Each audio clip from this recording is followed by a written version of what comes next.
Lucent में जैन धर्म के बाद अगला टॉपिक है आपका बौद्ध धर्म। तो चलिए इसके बारे में हम लोग महत्वपूर्ण पॉइंट देख लेते हैं जो आपके एग्जाम के लिए काफ़ी महत्वपूर्ण रहेंगे। तो सबसे पहले तो बात यही आती है कि बौद्ध धर्म के संस्थापक कौन थे? गौतम बुद्ध थे। कौन थे? गौतम बुद्ध थे।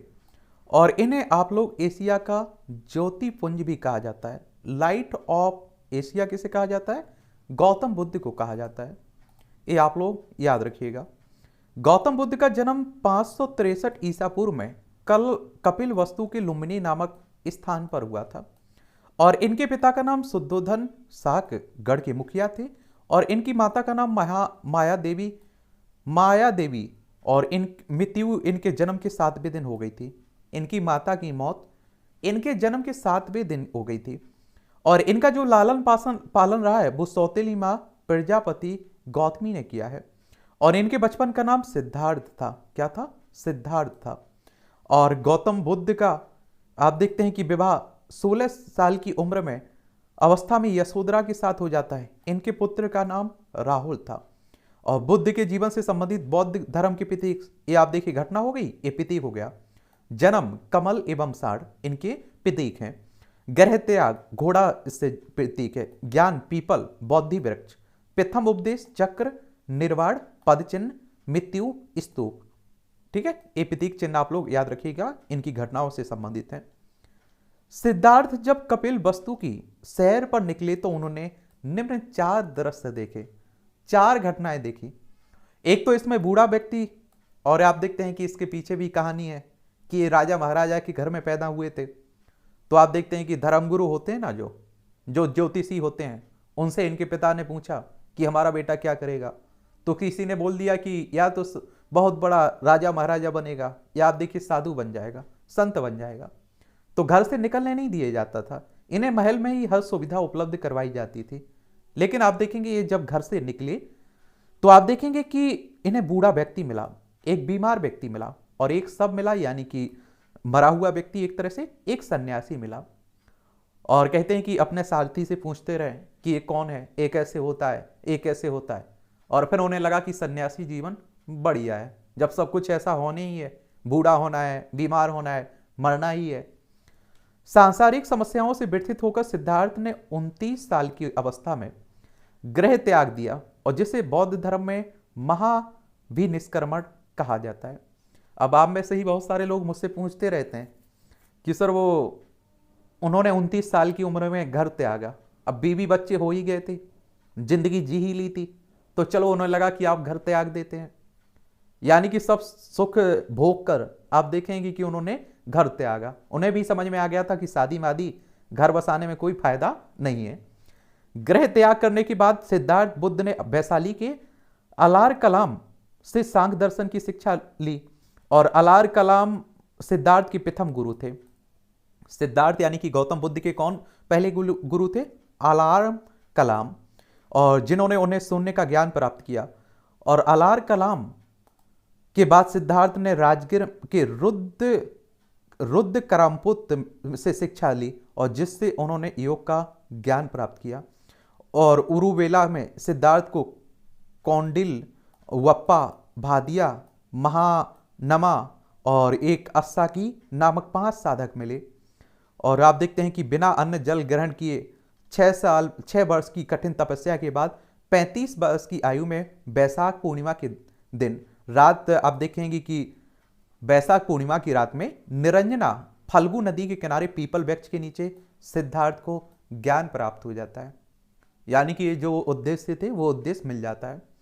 और ज्ञान प्राप्ति के बाद सिद्धार्थ बुद्ध के नाम से जाने चले। वह स्थान बोध गया कहलाया।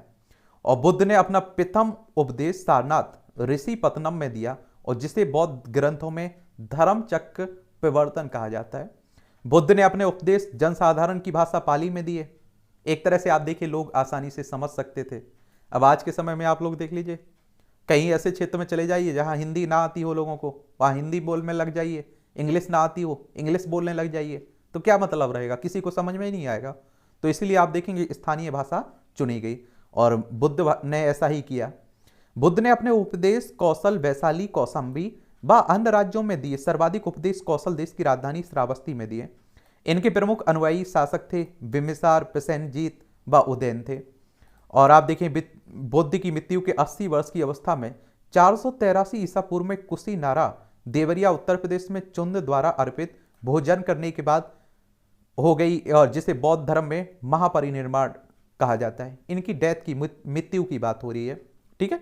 483 ईसा पूर्व में कुशीनगर में चुंद द्वारा अर्पित भोजन करने के बाद हो गई थी।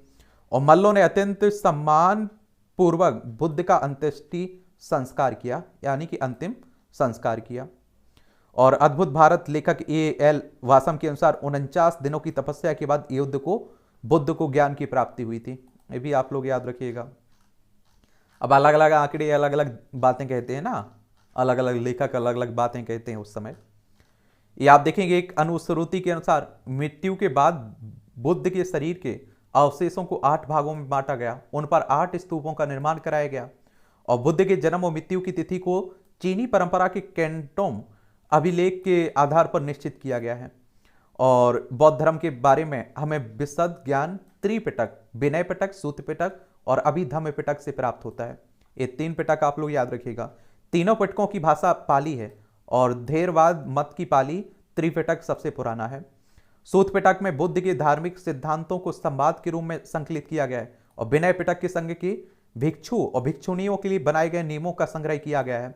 और इसमें संघ के अनुशासन के तोड़ने पर किए जाने वाले प्रायश्चितों की सूची भी दी गई है।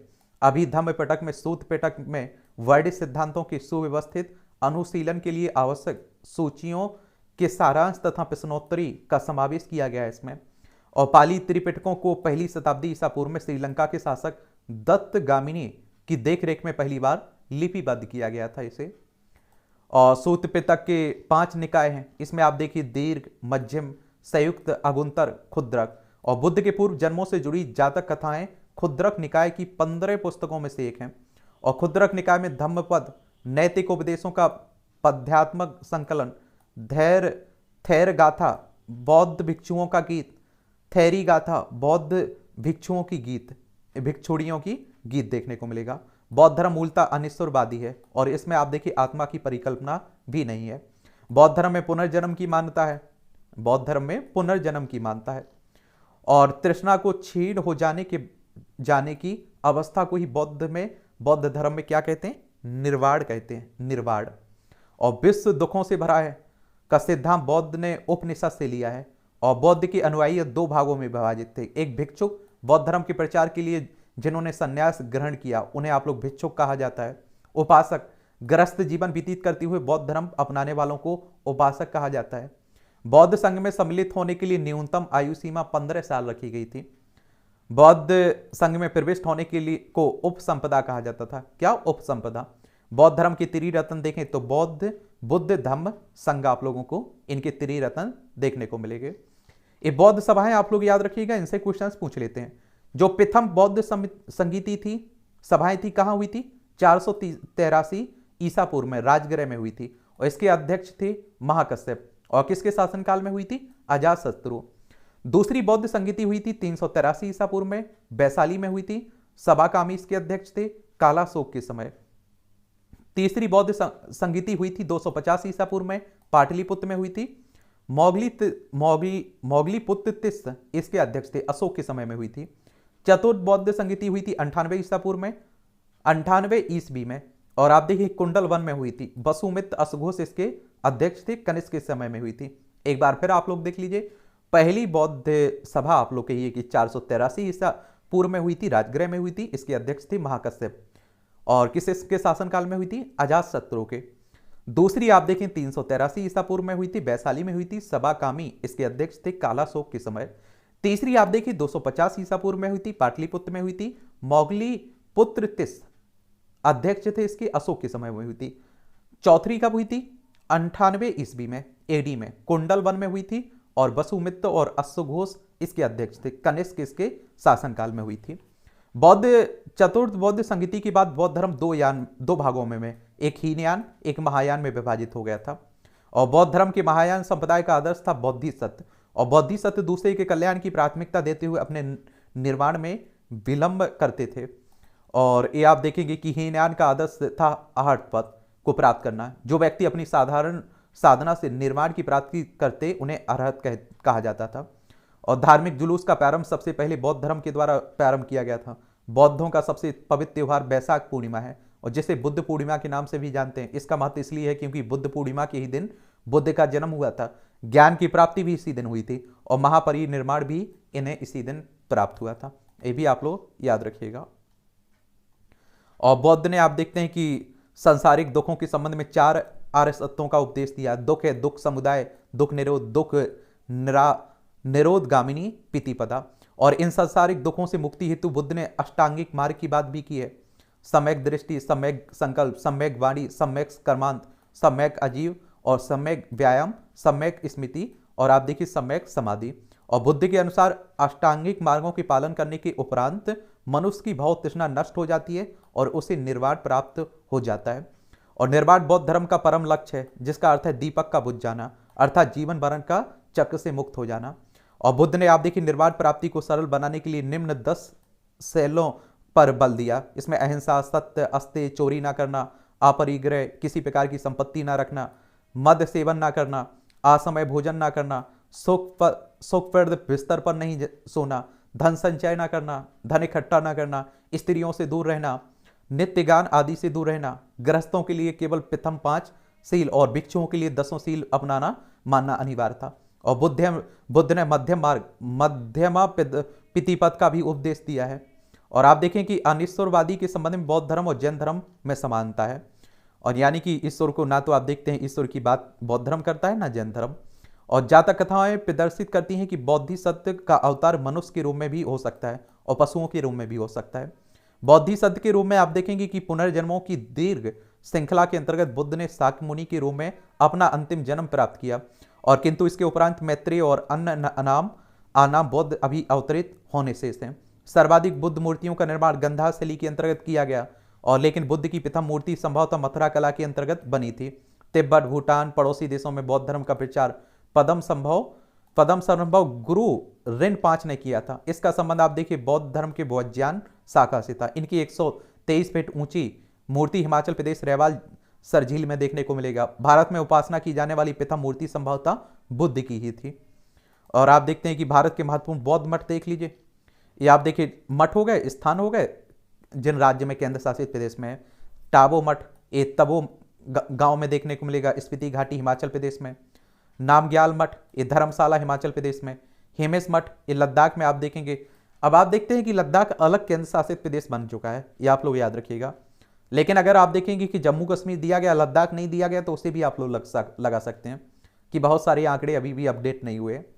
थेक्से मठ ये लद्दाख में, जम्मू कश्मीर में आप देखते हैं लद्दाख केंद्र शासित प्रदेश है। सासुर मठ ये लाहौल स्पीति हिमाचल प्रदेश में। मैंडरालिंग मठ ये आप देखिए देहरादून में उत्तराखंड में। रोमटेक मठ ये गंगटोक में सिक्किम में। तवांग मठ ये अरुणाचल प्रदेश में। नाम ड्रालिंग मठ मैसूर में कर्नाटक में। बौद्धि मंडा मठ ये बौद्ध गया बिहार में आपको देखने को मिलेगा। ये जरूर याद रखिएगा। तो ये कहानी आपकी बौद्ध धर्म की हो जाती है।